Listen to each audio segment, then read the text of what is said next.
Good afternoon. Welcome again to Jazz Vespers. My name's Craig Updegrove. We're in for a wonderful afternoon of all kinds of Brazilian jazz. As always, right after the Vespers, we'll be doing a reception over in the Fellowship Hall. So please come and join us over there. We'll have wine and cheese, strawberries, cookies, crackers, and good conversation. If you're new to Jazz Vespers, we do about 50 minutes of music here, along with a short message. Dr. Tad Miller will be delivering our message today. He's a professor of accounting at Cal Poly, there in the business college. In addition to receiving numerous teaching awards over the years and publishing in various journals. He's a heck of a nice guy and entertaining to listen to. I think you'll enjoy him. I want to take just a moment to recognize one of our most important members of this team that puts on the Jazz Vespers. Unfortunately, this will be his last time here for a while at least, because Jason Wilson, back there on sound and lights, will be going off to Cornell University here in next month. So, Jason, thank you so much for doing this.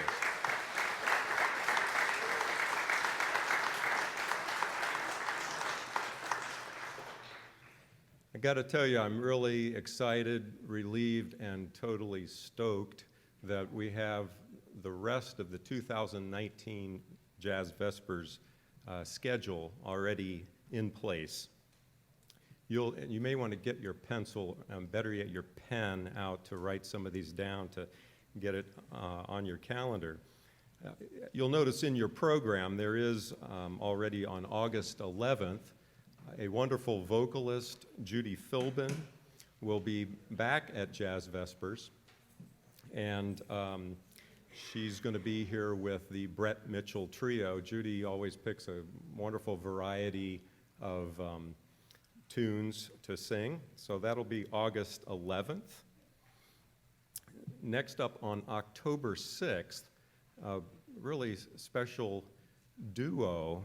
We have a terrific trio of musicians today, but on October 6th, we're going to have a dynamic duo of literally one of the best jazz guitarists in the world. Bruce Foreman will be playing here. Bruce has 27 albums that he's recorded where he is the leader, countless others where he plays on it. He's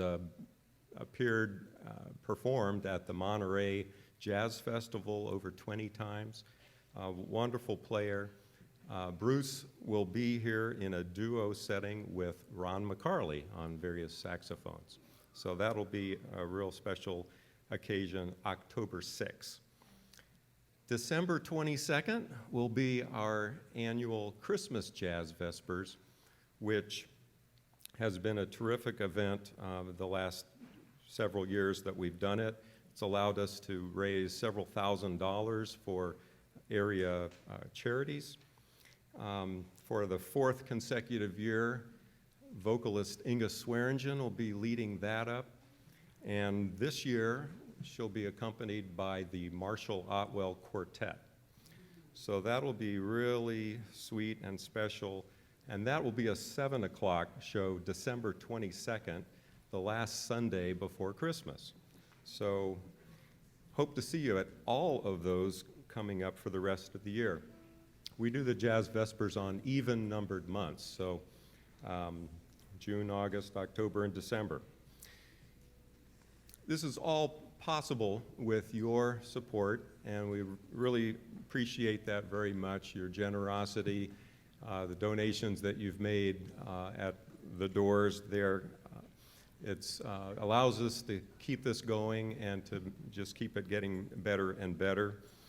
We have what's called a restricted fund here at the church, so that 100% of anything you donate goes specifically to the Jazz Vespers program, does not get involved with the church for other purposes. So again, thank you for your support. If you're looking for something else jazz-oriented to do in church, you can come to one of our regular Sunday morning services. Coming up on July 21st, we're going to have a Jazz Sunday, and that will be at 10 a.m. on July 21st. It's a regular worship service, but all of the music in the service will be jazz-oriented. And we'll have a really nice band that day with Ron McCarley on saxophone, Ken Hustad on bass, Daryl Voss on drums, and I will be playing piano. So that's July 21st, 10 a.m. Today, though, we have a wonderful trio here to play Brazilian jazz. And these are three of the best musicians that I know of. We're going to hear a big range of rhythms, textures. You may be able to see all this heavy metal that Dave Becker has brought up here. He's got 6 different instruments that he's going to go through. All of these gentlemen are educators. They're highly creative. They're masters on their instruments, and they all have really big ears, which means they're always listening. They're always playing off of each other, and they're always just creating together, the three of them. So please welcome Jeff Miley on guitar, Daryl Voss on vibraphone and various percussion, and leader Dave Becker, the Dave Becker Trio.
So this is Brazilian jazz stylistically. And so all of these tunes you'll hear today are not Brazilian tunes. This next one is the first example of that. This is usually a tune that is done in 4, but we're going to do it in 3. You're going to hear a lot of meter change, not changes, but a lot of meters today. 7, 4, 4/8, 3/4, and 2/4. Sure. Cut time.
So Craig Updegrove, master of the video camera at the moment, he said, we like to do themes, and I said, well, what about texture? Because we love to have different textures in music because it just keeps things fresh and changing, and so a lot of ways to do that is with time and with the instrumentation and with the combination of instruments. Like I like to bring my colors. It's fun. Would you say the force? Heavy metal. Yeah, it's funny. I'm going to play this concert, and I'm going right from here to go see Foreigner at the Vina Robles. Juxtaposition. Talk about, I got my heavy metal, but that's a different kind of heavy metal. But we're going to play a lot of the same notes that they play, only at a different decibel.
I love it.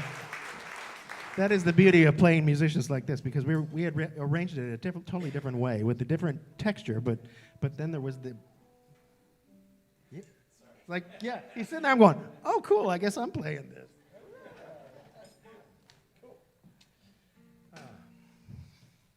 Now that was a Brazilian tune. That was Favela, Antonio Carlos Jobim tune. Beautiful Love before that, and we started with, of course, Bésame Mucho. This is another treatment stylistically. This is a style called the bolero. It's basically the Brazilian equivalent to a ballad that we think of as a slow tune. This is to the jazz standard, When Sunny Gets Blue.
Thank you very much. So it's funny, Craig says, okay, so you're going to do 2 sets. Each one is 22 minutes long. Like, where do you get that number? That's a great number. Yeah. I think are we over? I think we're over. But we're going to do a quick tune here before the message. This is a tune that Jeff brought to. I've never played this before. Such a cool tune. Have you heard of Erto Morera? Is that Morera? Morera? How do you pronounce that, Fred? Morera. Yes. Anyway, it's in 7. Okay, so dancers, this is your chance to dance in 7. Yeah. Yeah. So I hope you enjoy. This is called mixing.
Jeff Miley on guitar, Daryl Voss on everything.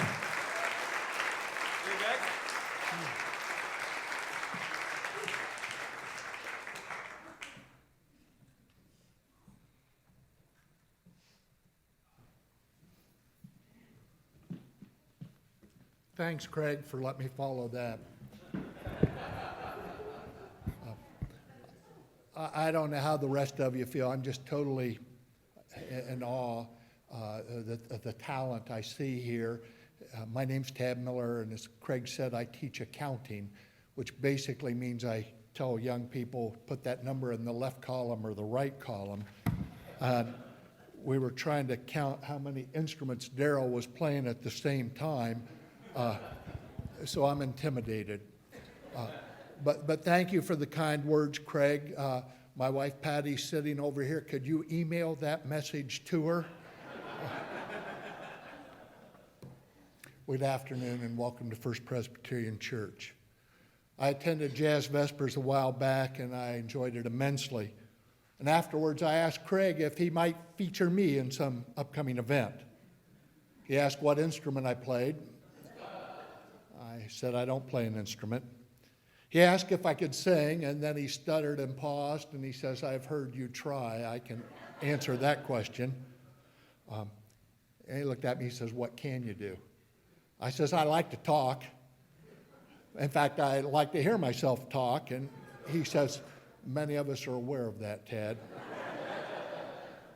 He asked if I knew anything about jazz, and I had to say no.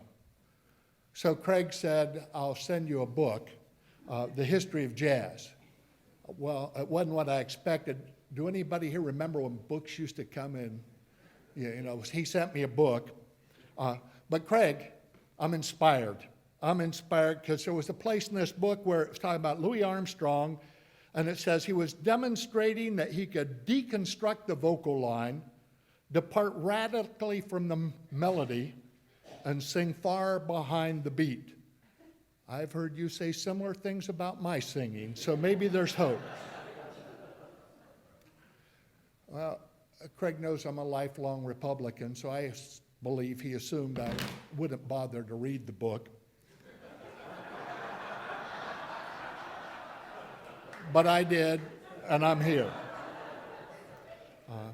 If I'm honest, I have to admit I couldn't understand most of the terminology. I may actually be more confused now than before I read the book. But I'm convinced jazz people really don't want us to understand what they do. Jazz groups often have three sections: rhythm, brass, and reed. Now, the saxophone is made out of brass, but it's not in the brass section. The flute doesn't have a reed, but it's in the reed section. And I looked up charo, I can't pronounce it, but I looked up charo, and it means cry or lament. But the music's almost always happy and fast. So I think they want us to stay confused. I'm sure the author assumed anybody that would read the book had some understanding of music, but I fooled him. So wherever in the book I heard a term that I understood, I grasped onto it, like bars and fifths. I'm familiar with bars and fifths. I guess those words have multiple meanings. It seems that both meanings played a big role in the evolution of jazz. Unfortunately, we've lost many, many gifted jazz musicians to bars and fifths. Many of them we lost in their prime, or some even before their prime. I did learn that the blues originated in the slave states to the Deep South. They always had a heavy vocal element, often accompanied by a homemade stringed instrument. Ragtime probably developed somewhere along the Mississippi, somewhere near St. Louis, and a piano was a big part of ragtime. Jazz was born in New Orleans. All three genres come from the African American culture. It seems to me that if you put the vocals from blues together with the rhythm and syncopation of ragtime, throw in some brass, stir it all together, you'd have early jazz. Jazz was very different from Western European music. Western European music focused on the accuracy of the note and the precision of the timing. Early jazz had an African influence, in which musicians work with the sound features rather than the pure accuracy of discrete notes. Sidney Bechet told a student, "I'm going to give you one single note to work with today. See how many ways you can growl it, smear it, flat it, sharp it, do anything you want with it." That's how you express your feelings in jazz. It's a lot like talking, he said. It's said that in one 8-bar passage, Louis Armstrong merely repeated a single note, varied the length, the placement, and the intensity for 8 bars. Whenever I think about jazz, I think about slavery, and I also think about the children of Israel. First, they were slaves in Egypt. Later, they were captives in Babylon. Finally, they were ruled by the Romans during Pax Romana. I heard a great sermon from the book of Jeremiah. When the Jews were in exile in Babylon, God told them, "Build houses and dwell in them, plant gardens and eat their fruit, take wives and beget sons and daughters, and take wives for your sons and give your daughters to husbands, and seek peace and pray to the Lord, for it is in peace, this peace, you will have peace." Even though the Israelites were captives in Babylon, it seems God wanted them to carry on with their lives. The best way to find happiness and peace, no matter where you find yourself, is to carry on. It also seems to me that the music of African Americans in the Deep South was a means to help them carry on. Carry on under oppressive conditions. Yes, they were oppressed, but they still needed to carry on, and they did, in fact, carry on. Now, I fancy myself as a storyteller, but I'm jealous of musicians. Every storyteller hopes to captivate their audience, and it seems to me musicians have an unfair advantage. Music's just another way to tell a story, and music is able to evoke powerful emotions. Given its origins, I doubt that any form of music or storytelling is as effective as jazz at evoking powerful emotions. In early jazz, the ability of the musicians to evoke people's emotions often exceeded their musical abilities. Remember Sidney Bechet? How many ways can you play that note? Growl it, smear it, flat it, sharp it, do anything you want with it. That's how you express your feelings in jazz. It's a lot like telling a story. I recently read an article from one of the civil rights leaders from the 60s. He said the civil rights movement would not have succeeded without the songs. Martin Luther King himself said that music played a vital role in the civil rights movement. Martin Luther King said, "Songs give the people new courage and a sense of unity. I think they keep alive a faith and a radiant hope in the future, particularly in our most trying times." No one should be surprised that Martin Luther King paraphrased Corinthians, "None of us can carry on without hope." Music is always a reflection of the times in which it is written. So I think it's helpful to consider the events that have nurtured the evolution of jazz. It all started after the Civil War in the late 1900s. Okay. The slaves were free, still oppressed, but free. World War II, the Roaring '20s, the Great Depression, World War II now, civil rights. And it gave us what? Blues, ragtime, jazz, swing, bebop, big bands, cool jazz, modern jazz. So after reading the book, I asked myself, what is jazz? Well, jazz has a rhythm section, a brass section, and a reed section, most of the time. There's a vocalist on occasion. The rhythm is pronounced and the melody syncopated sometimes. The tempo is very fast, except when it's slow. It's great to dance to when it's not too fast. It's usually a trio or a quartet or a quintet, unless it's a big band. so I don't know what jazz is. But I did learn that the history of jazz is all about improvisation and creativity. I guess it's possible to have jazz without improvisation, but it seems to be a part of every various style of jazz. It seems that the gifted musicians often displayed their talents through improvisation. Creativity. If I had to pick a single word that resonates with me after I read the book, it would be creativity.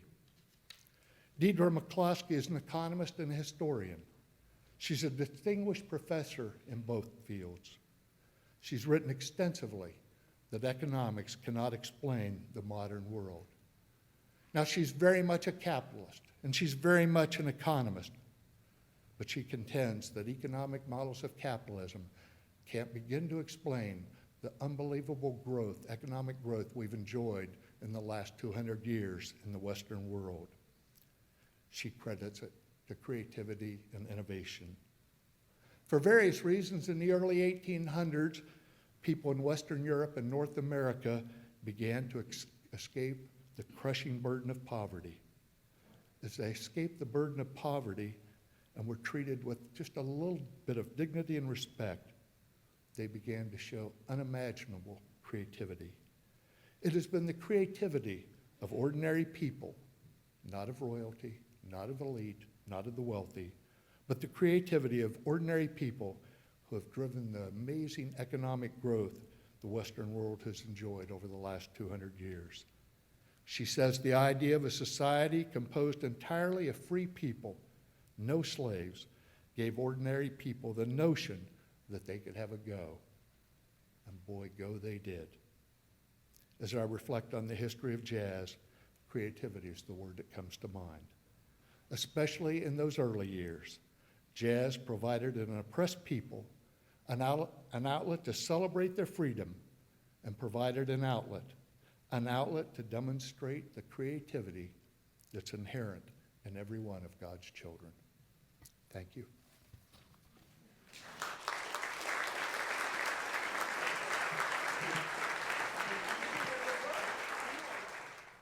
I say you understood the book. I think they're cheering because I'm down here.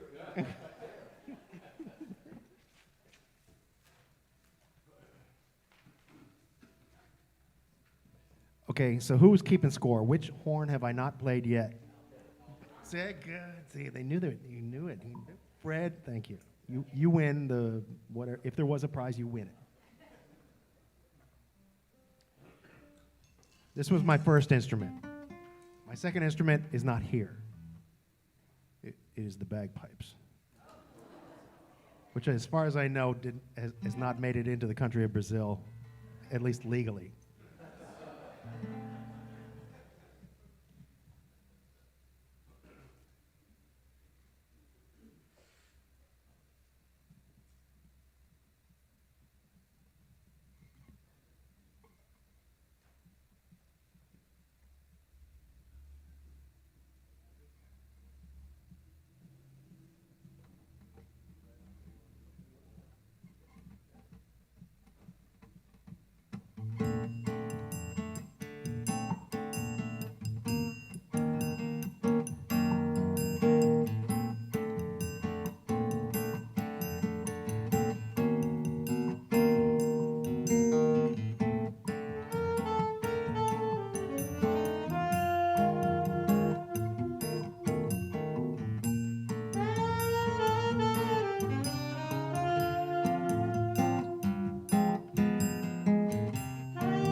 So one style of Brazilian jazz that that Tad mentioned was choro.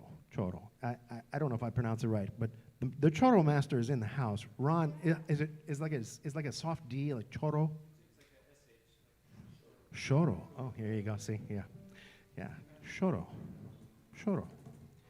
And this next tune is the one choro we will play today, and it was. I'm blessed to be a teacher of music, and one of my students who's sitting in the audience in the second row right here, Bob in the yellow shirt. Bob brought me this tune. He says, "You got to check this out. This is so beautiful." So this is for you, Bob. It's from a mandolin book, but I won't hold that against you. That's all right. That's why it looks so funny. Okay. This is called ternura. I'm sure that's mispronounced, but Ternura, ternura.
Thank you. What do you think, Bob? I know, I need a man. I forgot to tell Jeff to bring his mandolin.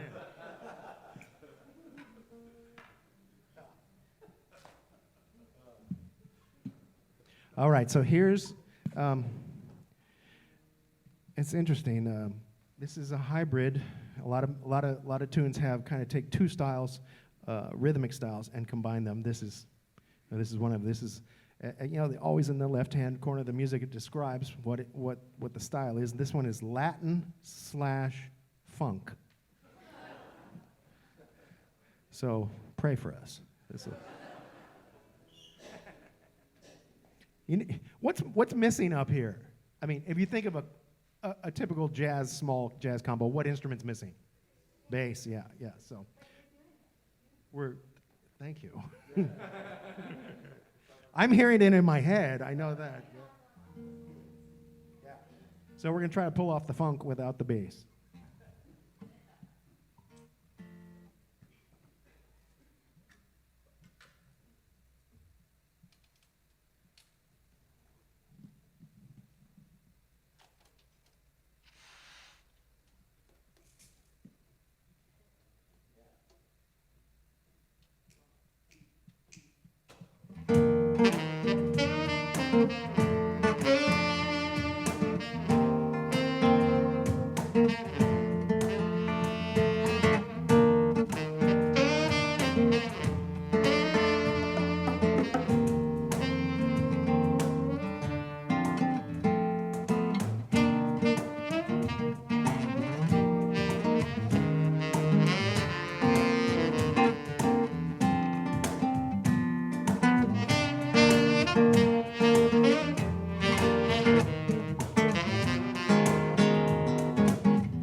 Well, thank you so much. You are a lovely audience. Is this nice to be able to have this series every other month, on a Sunday afternoon? Thank you to the First Presbyterian Church and Craig Updegrove for organizing this. I mean, he's the president of the Slow Jazz Federation and organizes this, and thank you for all you do. And Jason, thank you for sound. Good luck at Cornell. Awesome.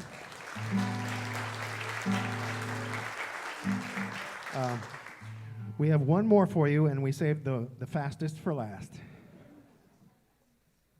This is a tune by Victor Brasil, and it's called Creek. And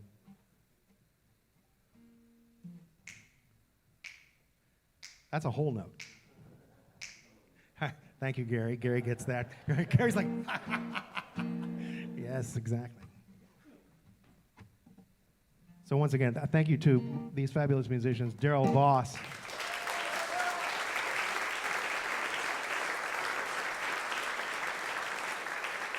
And Jeff Miley coming up from L.A.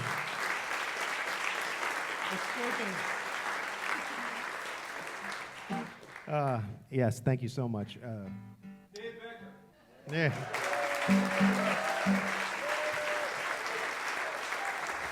Hey, Art, and this is like multi-camera angle kind of thing. I want to copy. Yeah, I want to copy. No? Yeah? Oh, good. Okay, good. You're going to be done. Just go home, edit it, and it'll be done tonight.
Thank you very much.